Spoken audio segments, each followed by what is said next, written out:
Steph Curry at LeBron James mayroon pang chance na magkasama sa isang koponan at maglaro para sa isang kampyonato sa isang kondisyon.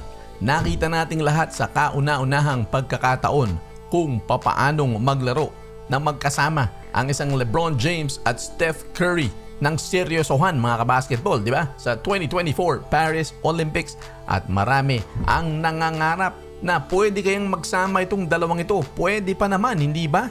Ito ang sagot mga kabasketball. Si Steph Curry ay 36 years old na. O pa, pwede pa yan mga kabasketball, di ba? Habang si LeBron James naman, 39 magku-40 pero nakikita natin sa kanyang galawan ay baka pwede pa ito ng hanggang 2 pa o 3 taon pa. Baka kung kaya pa niya ay 4. Si Steph Curry ang greatest shooter of all time. Alam natin na anytime kayang gumawa ito ng 30 puntos. Habang si LeBron James naman all around pa rin. Gumagawa pa rin niya ng mga puntos. Napakahusay ng kanyang basketball IQ sa loob ng court. Rumi-rebound pa rin. Pasok na pasok pa rin ang tandem ng dalawang yan. Pero papaano sila pwedeng magkasama sa isang koponan?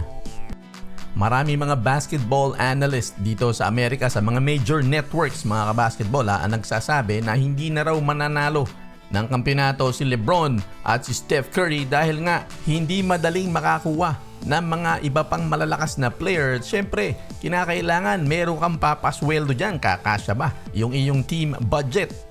Minungkahin niya na dapat daw mag-request ng trade itong si Steph o si LeBron para magkasama silang dalawa at makakuha pa ng ika-5 sing-sing. Pwede namang mag-request ng trade pero ang tanong dyan ay papayagan ba? Sa madaling salita, hindi kontrolado ni na LeBron at Steph Curry ang pamamaraang yan. Pero ito ang sinabi ni ESPN analyst din na si Bobby Marks, pwedeng maging magkakampi itong si Steph Curry at si LeBron James sa susunod na season. Dahil aniya, itong si LeBron James ay mayroong opt-out clause sa kanyang 2-year contract na pinirmahan niya noong summer. Ibig sabihin ay pwedeng kumalas sa kanyang kontrata sa 2025 itong si LeBron James para makipagsanib puwersa kay Steph Curry sa Warriors sa Golden State mga kabasketball. Yan lang ang paraan. Pero hindi ganun lang kasimple yan sa isang business standpoint. Makakawalan ni LeBron James ang $50 million na sure ball na sa Lakers para sumama kay Steph Curry sa Golden State Warriors. May isa pang paraan pero mas matagal mga kabasketball.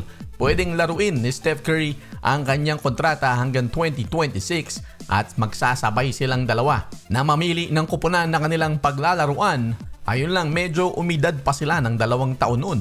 Kaya kung gusto talaga nilang magkasanib puwersa sa lalong madaling panahon ay si LeBron ang mayroong kinakailangang gawing desisyon para magsakripisyo.